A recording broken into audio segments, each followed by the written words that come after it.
Alright, made some progress.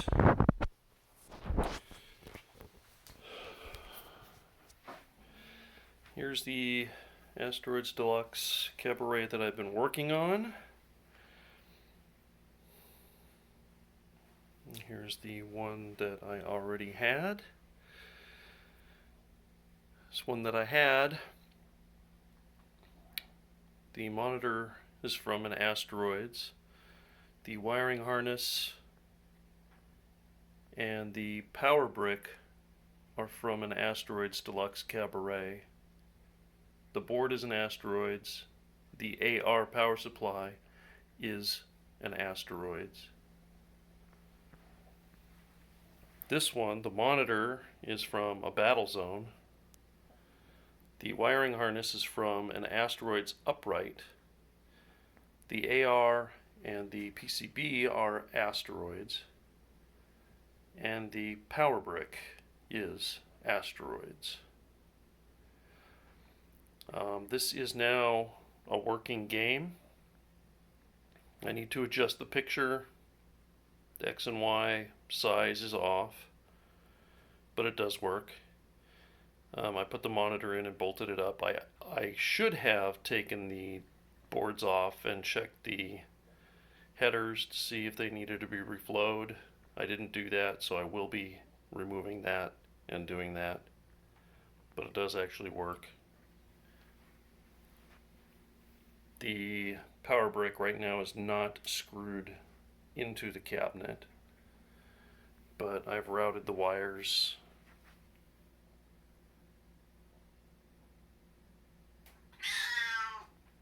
and verified things work. It's on free play, so I didn't check the actual coin switches. Oh, pussycat. Yes. Thanks for your input. So yeah, I will pause this and then spin them both around and continue showing the front.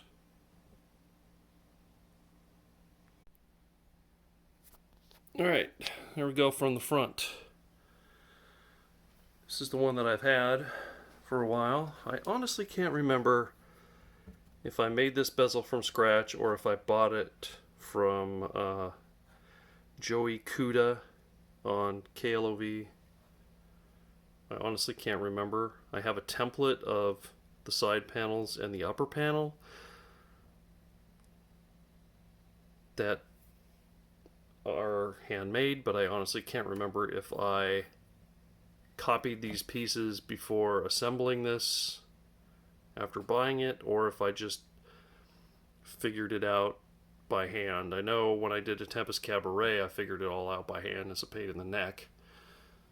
So I might have bought this one and then made templates before putting it together. But the funny thing is I didn't have a template for the bottom piece,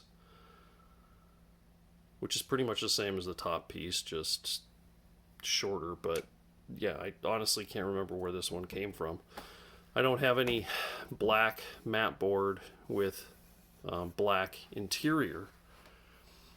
So when I made this one based off my templates, I just went to Michael's art store and bought the cheap big sheet of mat board that's black but with a white core. So there are areas of white that I think I'll go over with some paint, maybe, just so it's not showing white. Although I think the originals might have even had some white. They were a lot thinner than this. But anyway, that's neither here nor there. It's not a big deal. The thing is that I've got a shroud that I made on this one. You can see it's got some Battle Zone burn. You don't notice it when playing. At least I didn't notice it when playing. Then we go down to the marquee that I have replaced without using rivets. I used the, there's the speaker panel, there's the rivet. And there's the button head socket screws, which from about that far away, fairly hard to tell without a bright light shining on it or looking at it. Coin door. When I was at the Northwest Pinball and Video Game Show, arcade show, I picked up a used Atari Asteroids coin door. It was a little bit bent, had some issues, so I combined the door that was on this with that door that I bought and came up with one nice door. If you remember, the door that was on here had 2 holes drilled through the frame, 2 holes drilled through the face of the door, and then large metal pieces there that you could put a lock through to lock the door. So now there's no holes. I didn't fill the holes. There's 2, if you take this frame off, there's 2 small holes through the cabinet where the bolts went to hold the steel parts in place. But I didn't see a point in filling them as they're completely covered by the door frame. You'd only see them if you look through the back of the cabinet or you take the coin door off, so I didn't see a point. So, yeah, pretty good.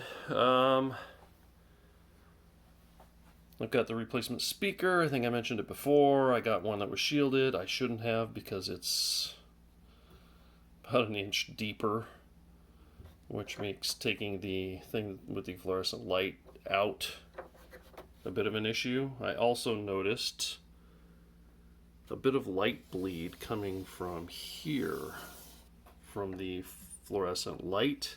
I used a thick light because that's what I had in the other machine. And that's the metal brackets I had were for the thicker fluorescent tube. And I've had it in the other machine, it was working fine, but in this one, for some reason, I noticed a bit of possible light bleed up here. Now that was playing it with the plexiglass off. So with the plexiglass on, that might not be visible because that is a copy of the same setup that I have in the other cabinet. And I don't notice it in the other cabinet, so, but it is something I kind of noticed when I did the one test run of this with everything plugged in after verifying voltages. I had to route this differently in this cabinet. The control panel harness for the Asteroids upright, I had to run it through this giant hole here because it just wasn't long enough to go along the side and get this where it needed to be. So this seemed to be the best solution. And the only modification I made to the wiring harness from this Asteroids upright wiring harness is the Asteroids control panel ground. It's a green wire that has a loop on it, and the loop connects to the Asteroids upright control panel with a nut and bolt. Asteroids Deluxe, there's one pin in this connector that doesn't have anything in it on Asteroids. But Asteroids Deluxe, that's where the ground goes. And then the control panel connector has a wire that goes to the control panel with a nut through a looped wire. So I did cut that wire from the original Asteroids harness and put a Molex pin on it and put it in here. So that one change I did to the Asteroids upright wiring harness in here. So if you were going to take this back out and use it in an Asteroids upright, you would have to just reverse that process and make a wire, a male pin that goes into the control panel 12-pin connector with a short wire with a loop that you can connect to the Asteroids control panel. So I figured that's like the least, I mean, it's such a simple fix, and a lot of people probably don't even have their control panels ground. So not a big deal in my eyes. The other thing I could have done is taken the wire, it was just a loose wire. It wasn't even part of this bundle. It split off down here. Take that wire with the loop, put the loop around one of the coin door screws, and then made my own extension harness from the coin door screw up to the control panel.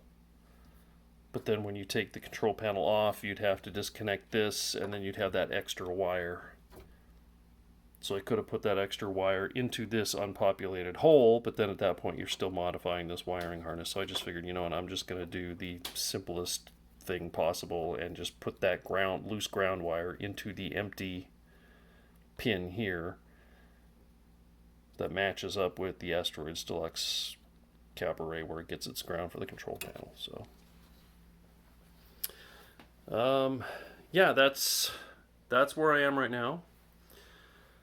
I have taken the control panel off of this machine. It's in the garage because I went outside and I peeled off the original spray painted over control panel overlay off, but all the adhesive is still stuck to the panel and it's a bit smelly, so it's out in the garage, so it's not smelling up the house like old adhesive until I use something to get that off. In the past I have used Goo Gone, which is a really strong adhesive remover.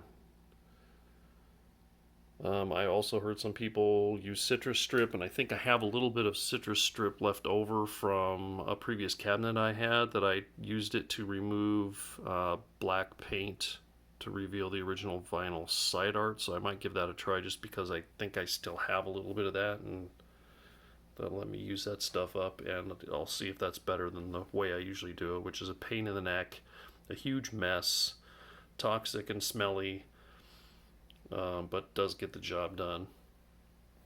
I do have a replacement CPO, control panel overlay, I got from This Old Game. It was listed as the last one he had in stock.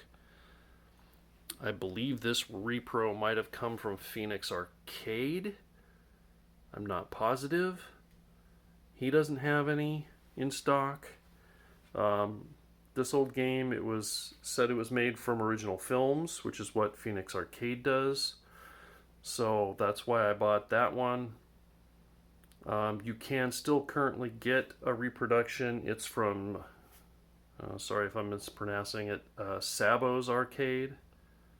He also makes a reproduction one, but it looks like he or somebody vectorized the art from an original.